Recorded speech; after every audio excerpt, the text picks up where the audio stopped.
Okay, Assalamualaikum dan selamat sejahtera. Saya Nur Ainatasha binti Muhammad Razif, pelajar UUM, mengambil jurusan bimbingan dan kaunseling, ingin menemu puan mengenai subjek saya iaitu Multicultural Counselling yang bertajuk Identiti Budaya. Okay, sebelum saya start dengan soalan-soalan, boleh tak Cik ceritakan sedikit latar belakang Cik, nama penuh, umur dan asal pada mana? Boleh. Okey. Nama saya Nurul Adibah binti Mustafa. Saya merupakan pelajar UUM. Sekarang berada pada semester 5 mengambil jurusan Ijazah Sarjana Muda Pendidikan Bimbingan dan Kaunseling. Saya berasal dari Arau Perlis. Jadi boleh panggil saya Adibah lah. Okay, Cik Adibah. Saya straight to the point dengan soalan saya yang pertama. Boleh tak Cik Adibah ceritakan mengenai latar belakang bangsa Cik Adibah dan juga keluarga? Boleh? Okey, jadi keluarga saya, keluarga belah ayah saya, mak atau macam mana mak kepada ayah saya ada keturunan Jawa lah. Kalau macam dari segi wajah dan percakapan kita dapat tahu lah yang dari Jawa. Tapi adik-beradik ayah saya dan keluarga saya tak ada lah Jawa. Memang kami Melayu je sebab tak sampai kepada kami lah. Kalau belah ayah mak saya pula berasal daripada keturunan jauh India. Tapi macam tu jugalah bila sampai kat kami Melayu lah, tak ada lah nak kata nampak dari segi wajah atau kulit, memang kami Melayu. Okey. So jadi maknanya sejarah keluarga kedua-dua belah ibu dan bapa Cik Adibah ada berdarah bangsa lain selain bangsa Melayu. Ya. Okey. Okey, saya faham. Okey, untuk soalan yang kedua, boleh tak Cik Adibah ceritakan latar belakang agama Cik Adibah dan juga keluarga? Okey, latar belakang agama keluarga saya semuanya berasal dari agama Islam kan. Macam pendidikan agama, kalau saya sendiri dari kecil tu dari segi belajar baca Al-Quran, saya ada belajar mengaji dengan tok guru yang kat taman sebelah tu. Jadi saya mula mengaji dengan dia dah 6 tahun lah. 6 tahun muqaddam dulu, kemudian Al-Quran. Saya khatam masa darjah 5. Dari segi belajar solat, mak dan ayah saya ajar saya dari 5 tahun, hujung 5 tahun tu macam mereka dah ajar dah cara nak ambil wuduk dan solat peringkat demi peringkat lah. Jadi masa saya dalam darjah 1 tu, alhamdulillah lah macam saya dah boleh kecap macam mana nak solat sepenuhnya. Saya juga ada menghadiri kafar dari darjah 1 sampai darjah 5 dan saya mengambil PKP. Okey, saya faham. Maknanya pengajaran Islam yang Cik Adibah dapat memang daripada sejak kecil dipupuk oleh keluarga sendiri, ibu bapa yang ajar. Ya. Okey, seterusnya untuk yang soalan yang ketiga, boleh tak Cik Adibah ceritakan latar belakang ekonomi Cik Adibah dan juga keluarga? Okey, dari segi ekonomi, ayah saya merupakan pesara kerajaan Mada. Mada tu merupakan peladang padi yang dihasilkan semua, tapi saya kerja di pejabat Mada dan pencen pada tahun 2014. Sekarang dah 2020 kan. 6 tahun dah pesara. Mak saya pula merupakan suri rumah sepenuh masa. Mak dan ayah saya ni pernah lah buat masa dululah. Mereka ada pernah jual kicap, agar-agar dan agar-agar yang mereka tak tu mereka akan letak kat banyak kedai lah. Agar-agar tu nama agar-agar Nasmi. Dan sampai sekarang saya suka dengan nama Nasmi tu sebabkan bisnes mak dan ayah saya. Kemudian adik-beradik saya pula. Saya merupakan anak ke-6 dari 6 beradik. Kakak saya yang sulung merupakan guru bahasa Melayu. Kakak saya yang kedua merupakan seorang doktor di Hospital Bukit Mentajam. Kakak saya yang ketiga merupakan seorang pekerja di Pasaraya. Dan yang keempat abang saya. Abang saya merupakan juruterang negeri di Malakot, Johor. Yang kelima, kakak saya merupakan planner design strata yang plan perumahan tu lah. Tapi saya tak berapa pasti sangat lah dia punya jawatan tu. Tapi di KL tu lah yang saya tahu strata yang kita tengok iklan kat TV tu.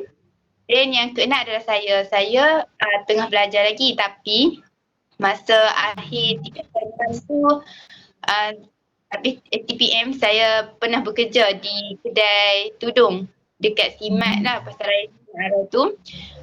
Saya juga pernah jual teddy bear dekat expo. Kira saya macam suka jugalah mencari diri. Saya macam tak harapkan duit mak ayah saya. Dan saya ada buat bisnes Cokoja jugalah. Saya ada jual letak social media dan sebagainya. Tapi bila naik semester ni, saya stop dulu sebab saya rasa semester ni banyak subjek untuk saya bagi tumpukan kan. Jadi saya ingat bila ada masa dan rezeki nanti saya akan sambung baliklah Cokoja tu. Dari segi ekonomi yang tu. Okay, so tadi Cik Riba cerita ayah Cik Riba merupakan pesara mada. So betul saya nak tahu sekarang ni ayah Cik Riba buat apa? Okey, sekarang ayah saya relawan dekat masjid yang Sempira lah.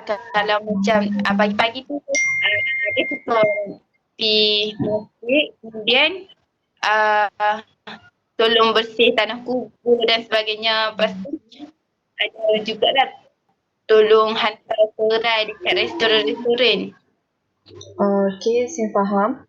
Maknanya saya katakan keseluruhan ahli keluarga Cik Riba memang mempunyai status ekonomi yang tersendiri. Betul? Ya, betul. Okey, seterusnya saya nak tanya soalan yang seterusnya. Boleh tak Cik Riba ceritakan latar belakang status perkahwinan? Kalau dari status perkahwinan, mungkin tak banyak lah yang saya boleh share sebab saya pun masih belajar lagi. Saya belum berkahwin dan plan untuk berkahwin tu buat masa sekarang tak ada lagi lah sebab kita tengah belajar kan. Mungkin nak habiskan belajar dulu, lepas tu cari keuangan, cari pekerjaan yang baik. Kemudian baru nak fikir pasal tu. Okay, saya faham. Sebab student kalau kita nak ke arah tu memang susah sebab kita tak ada punca kewangan. Susah kan kita nak ke arah tu. Ya, Okay, seterusnya boleh tak saya nak tahu peranan jantina Cik Riba? Cik Riba lebih kepada sifat maskulin ataupun sifat feminin? Saya merupakan seorang yang tengah-tengah lah saya rasa sebab kalau dari segi feminin, saya tak ada lah sangat macam lembut perempuan lain gelak tersipu-sipu. Betul tak? Jenis orang kata kasar jugalah cara cakap apa tu, tapi bukanlah macam jerkah orang tak pasal-pasal tu tak lah. Tapi kalau dari segi feminin, saya suka masak juga kadang-kadang. Masak rumah ikut mood kan. Dan saya suka pakai baju kurung. Kalau macam ada hari yang saya nak pakai baju kurung, saya pakai lah. Tapi kalau ada hari yang saya rasa tak mau pakai tu, saya akan pakai macam tracksuit, t-shirt macam biasa je. Dan dari segi saya suka aktiviti yang mencabar macam hiking, jogging, semualah macam banana boat. Baru-baru ni pun saya Penang tu saya naik donut boat yang macam tu. Lepas tu naik banana boat lagi. Lepas tu kiranya tak adalah feminin sangat. Saya lebih suka mencuba yang baru lah. Okey, faham. Maknanya Cik Adiba ada peringkat yang pertengahan, tak maskulin dan tak feminin. Ya. Okey. Ya, ya. Okay. Seterusnya, boleh tak saya nak tahu peranan sosial Cik Adiba semasa di peringkat sekolah ataupun di peringkat universiti? Boleh? Okey. Kalau masa sekolah dulu saya tak aktif mana pun. Saya just join kelab. Kelab pun sebab semua kena join kan. Jadi saya pun join lah. Tapi sebagai ahli aktif je. Tak ada pegang jawatan apa-apa sepanjang persekolahan. Cuma masa sekolah rendah tu adalah jadi pengawas. Tapi sekolah menengah dah tak jadi pengawas dah. Camp pun adalah P2, 3 macam tu je. Dan saya rasa saya mula pergi aktif dengan sesi ni bila saya masuk UUM. Masa satu tu saya rasa macam nak mencuba. Memandangkan masa sekolah dulu saya dah pernah kan join macam ni. Jadi saya rasa nak mengubah diri saya try join JKPS lah. JKPS tu merupakan Jawatan Kuasa Kepimpinan Pembangunan Siswa. Kalau di UUM dia college kediaman lah. Jadi saya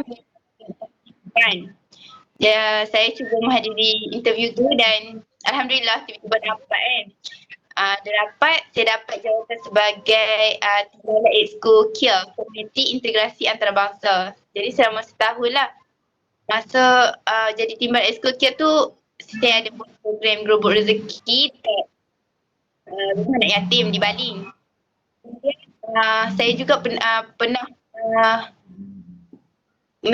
menjadi timbalan pengarah untuk bakti siswa di Penang, di Kampung Penang. Memang best sangatlah yang tu. Pengalaman baru saya tak pernah dapat macam tu kan.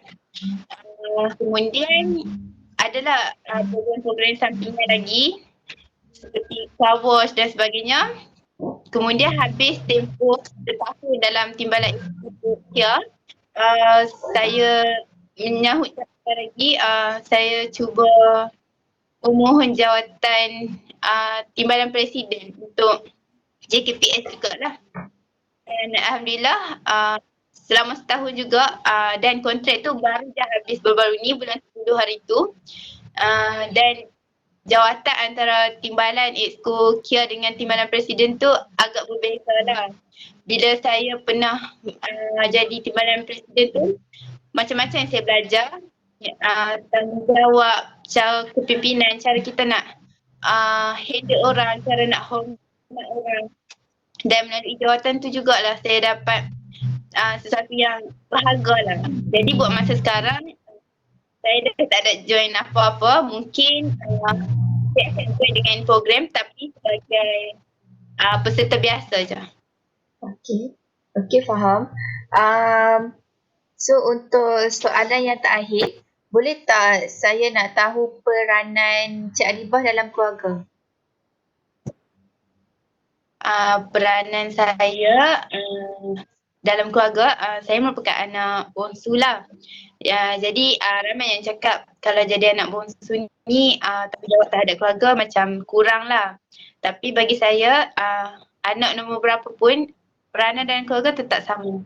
Tak kisahlah sulung atau sebagainya. Macam saya sebagai bongsu walaupun saya bongsu, saya tak memberi komitmen macam memandangkan kakak-kakak dan abang-abang saya semua duduk jauh. Jadi dia orang kebalik kalau macam raya macam tu jarang lah kan. Jadi saya rasa budak saya tu amanah untuk saya sebab yang ada kat rumah ni saya dengan kak saya je. Kalau macam apa-apa saya dengan kak saya lah yang akan ambil alih. Okay, faham. Soalan saya dah habis. Okay, so saya nak tahulah apa persepsi Cik Adibah terhadap saya. Masa saya berbual dengan Cik Adibah ni. Maksud persepsi yang macam mana? Persepsi dari segi apa yang Cik Adibah rasa masa saya mula approach Cik Adibah untuk interview, maknanya Cik Adibah nampak saya ni orang yang macam mana? Okey, berdasarkan beberapa soalan yang Cik Ain tanya, saya rasakan yang Cik Ain ni merupakan seorang yang peramah, mudah didekati. Jadi saya sebagai klien ataupun orang yang Cik Ain tunggu ni rasa selamatlah nak cerita dekat Cik Ain. Sebab saya tak mudah untuk cerita dekat orang semua soalan yang Cik Ain tanya ni. Jadi tak semua orang tahu pun. Okey. Faham. Okey, terima kasih atas masa yang diberi untuk Cik Arifah. Okey, sekian. Terima kasih. Okey, sama-sama. Terima kasih juga.